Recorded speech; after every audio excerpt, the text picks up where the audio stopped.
Alors, pour votre douleur, vous scotchez une côtelette de porc coupée dans les chines, c'est très important, et vous la gardez comme ça 19 jours. Juste avant de commencer, je précise que je propose également des accompagnements personnalisés. C'est-à-dire que si tu as une problématique que tu souhaites traiter, eh bien on peut prendre un temps ensemble pour faire une hypnose sur mesure et t'aider à mettre en place les solutions, les leviers qui vont te permettre de la résoudre plus rapidement. Tous mes contacts sont dans la description. Je t'invite à m'écrire si tu souhaites en savoir davantage. Bien le bonjour, et bienvenue pour cette auto-hypnose visant à purger la colère. La colère, c'est une émotion intéressante, parce qu'elle fait beaucoup parler, on préconise notamment souvent de s'en détacher, de l'éviter, voire de la combattre. Même si, pour l'état présent, ça peut sembler pas complètement adapté, on peut tout de même considérer qu'elle a une utilité. Et si on considère qu'elle a une utilité, je te propose ici de tester une posture qui devrait apporter des résultats, d'être curieux de ce qui se passe et d'être, d'une certaine manière, de plus en plus à l'aise avec cette émotion. L'idée est de t'aider à mieux la comprendre, être renseigné par elle et la laisser partir. L'expérience que je te propose, elle va se passer assis, dans une posture droite et en 3 étapes. La première, ça va être de te connecter à cette émotion de colère. Ensuite, tu peux faire confiance à ton inconscient pour la purger. Et enfin, tu vas te connecter à nouveau à ton ressenti pour jauger ton état présent et l'ajuster si besoin.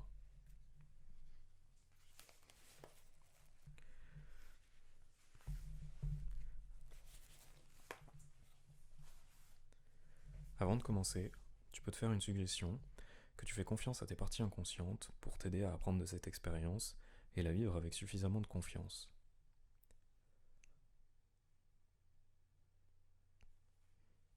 Pense à ton état présent et tu vas maintenant pouvoir te connecter à ton émotion de colère. Comment elle se manifeste? À quel endroit ça se situe dans le corps? Et sur une échelle de 1 à 10, tu peux évaluer son intensité, 10 étant le maximum.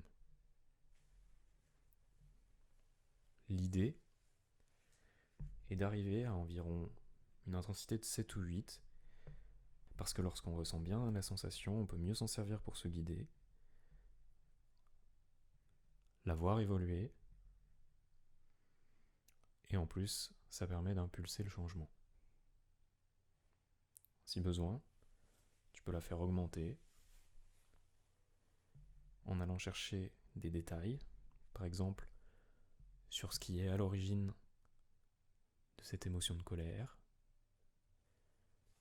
la situation, les sentiments associés.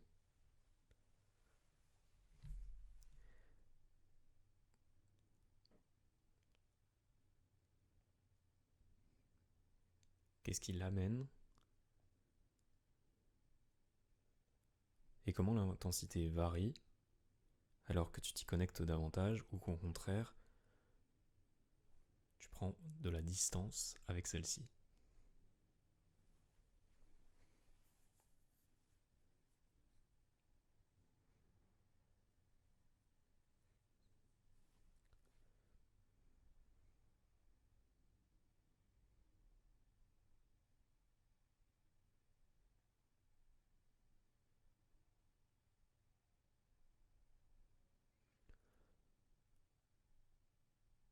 Et alors que l'émotion est de plus en plus présente et suffisamment présente,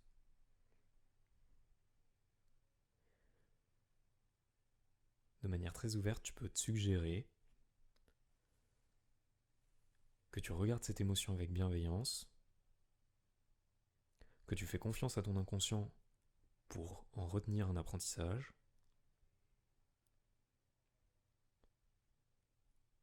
pour la laisser partir, pour mettre quelque chose à la place si besoin, une émotion, du vide, ou ce qui te semble juste,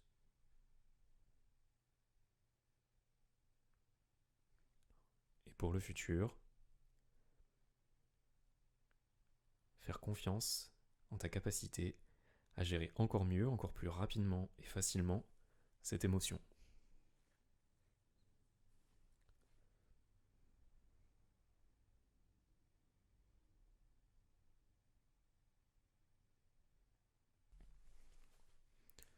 Les yeux fermés, la bouche fermée, tu peux expulser de l'air par les narines, par à-coups et avec vigueur, comme ça.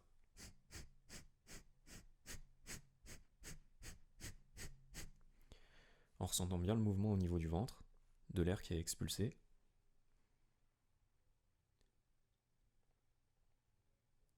Et tu peux remarquer comment l'inspiration se fait naturellement. Alors que tu fais qu'expulser de l'air comme ça par à-coups, t'en as toujours suffisamment pour respirer, pour être à l'aise. Et alors que tu fais ça, ressens la sensation de colère, physiquement. Comment cette émotion elle est présente.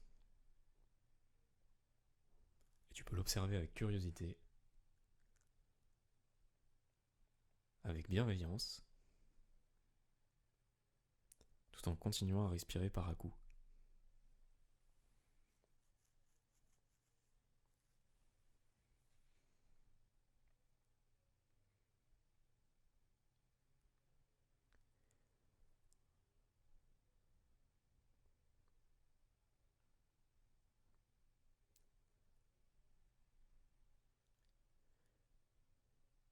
Et plus tu le fais,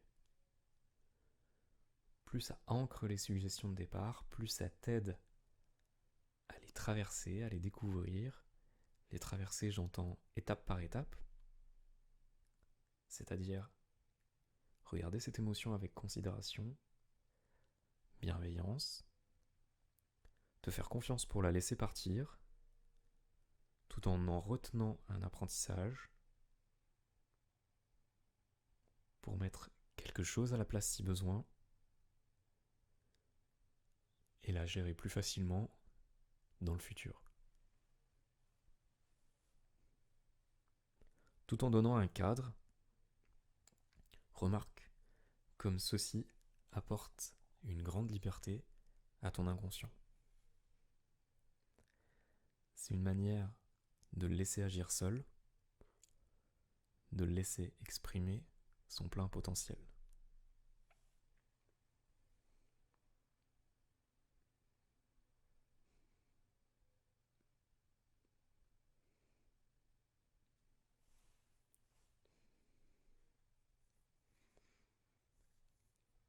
Et tu peux lui faire complètement confiance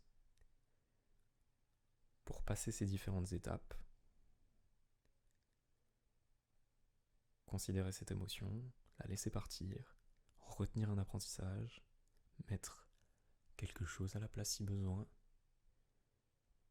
et la gérer encore plus facilement pour le futur, tout en continuant à souffler par à-coups,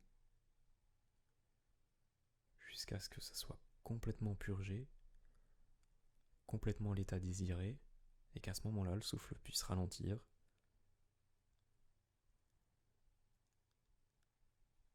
s'arrêter de la manière dont il faisait, par à-coups, avec vigueur, pour prendre une bonne inspiration.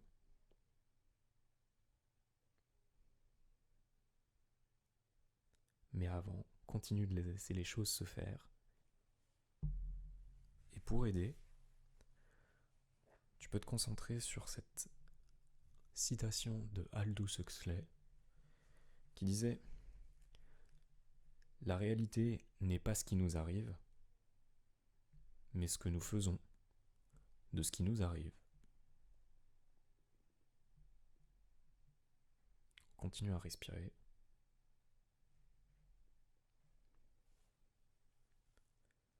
En observant comment ces mots et ces mouvements de respiration peuvent aider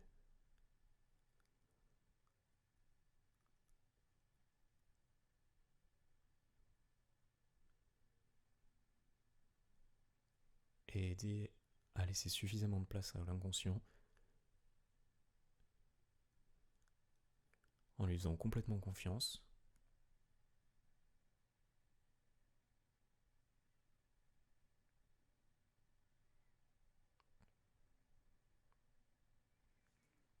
pour considérer l'émotion de colère avec bienveillance, la laisser partir, en retenir un apprentissage,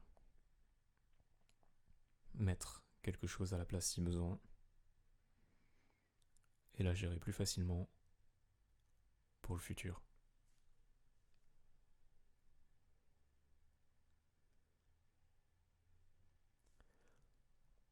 En retenir un apprentissage,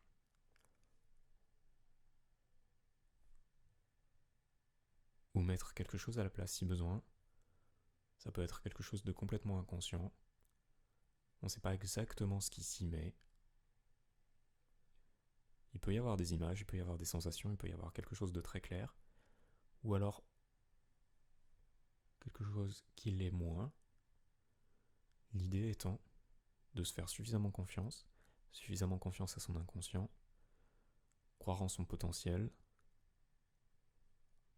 en sa bienveillance, pour qu'à la place,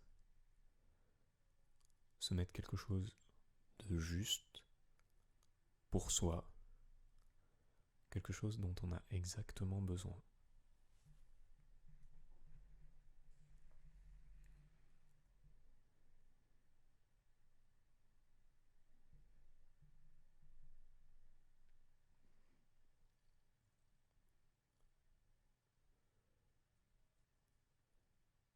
Et alors que ça se met en place, et quand ça le sera suffisamment, la respiration va pouvoir ralentir, les à-coups s'espacer,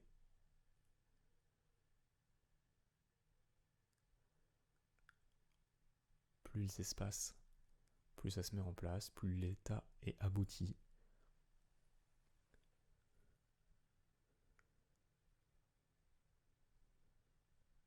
Et plus la respiration pourra complètement changer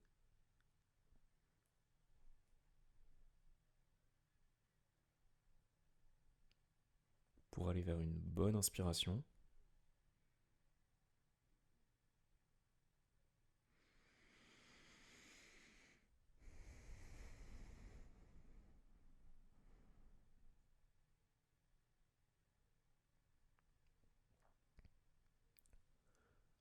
Et quand ça sera fait,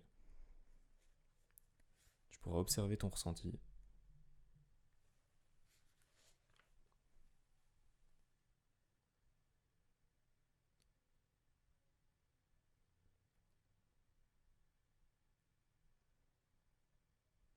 Te demander s'il y a quelque chose à ajuster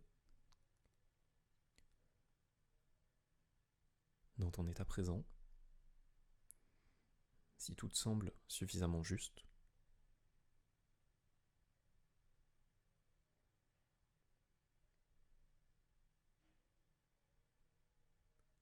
Ou s'il y a quelques modifications à apporter. Si c'est le cas, tu peux mettre les deux mains devant toi, l'une en face de l'autre, et te suggérer que plus elles vont se rapprocher, plus l'ajustement nécessaire va se produire, va se faire pour toi maintenant.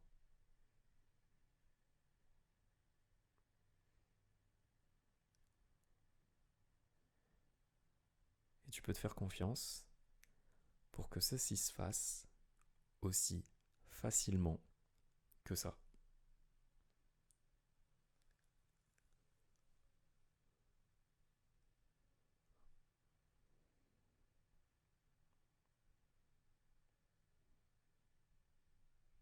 Si c'est ok,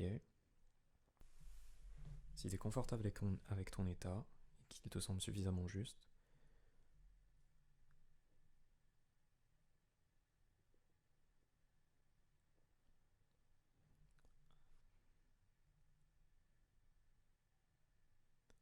alors en t'observant comme si tu t'observais de l'extérieur, avec tes ressentis émotionnels et physiques,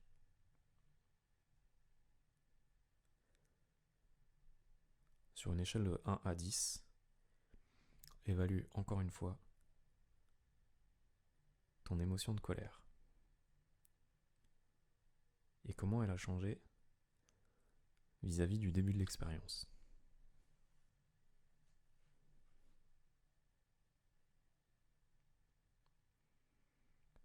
Évaluer son état, c'est en fait une manière de calibrer l'expérimentation,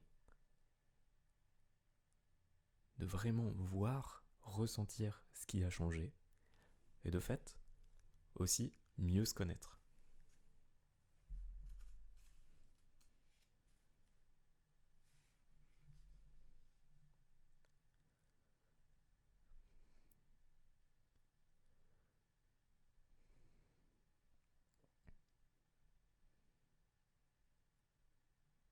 Et quand tu auras fait ça, tu peux revenir suffisamment au présent, reprendre un bon contact avec tes vêtements, avec ta peau, ce sur quoi tu reposes, ouvrir les yeux, si c'est pas déjà fait, regarder ce qu'il y a autour, les couleurs, et tout en même temps, en te remerciant. C'est encore une fois intéressant d'avoir de la considération aussi pour son inconscient, pour ses aspects bienveillants, ce qu'il peut t'apporter en termes de compréhension, connaissance de toi. Ça fait toujours du bien de se remercier en général.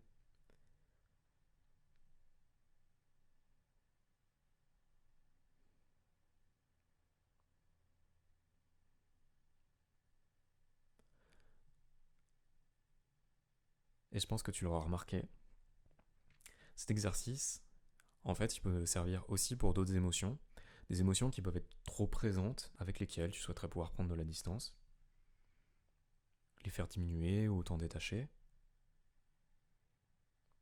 Donc tu peux le reproduire et l'adapter selon ton besoin. L'idée, c'est toujours ces 3 étapes. Donc la première, tu te connectes à la sensation, tu l'observes avec bienveillance, tu évalues ton état comme si tu te regardais de l'extérieur sur une échelle de 1 à 10. Et puis, tu te suggères que tu te fais suffisamment confiance pour laisser partir cette émotion, mettre quelque chose à la place s'il y a besoin, en tirer un apprentissage et que ça devienne plus naturel pour le futur de gérer des émotions comme ça quand elles sont trop présentes.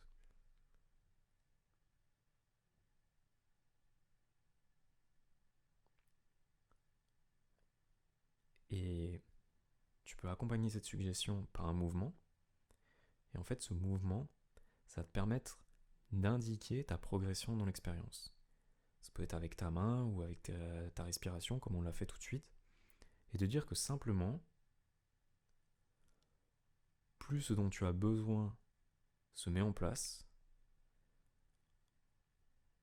plus le geste va se faire jusqu'à lorsque tu auras atteint ton objectif, il s'arrête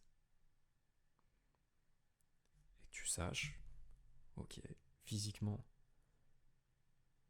que c'est bon, parce que tu vois que ton geste s'est arrêté.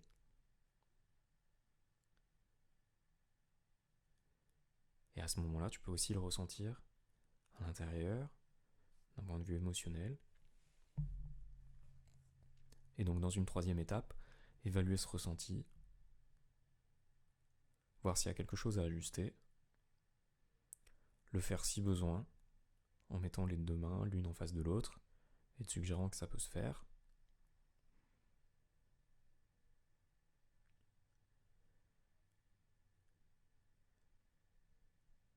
Et enfin, quand l'ajustement s'est fait, ou alors si l'ajustement n'était pas nécessaire, sur une échelle de 1 à 10, évalue à nouveau ton ressenti pour bien voir ce qui a changé, bien calibrer l'expérience, dans quelle mesure elle a apporté une différence.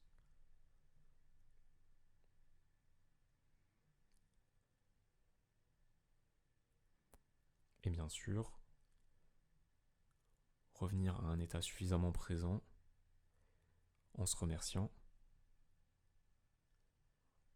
une fois que c'est terminé.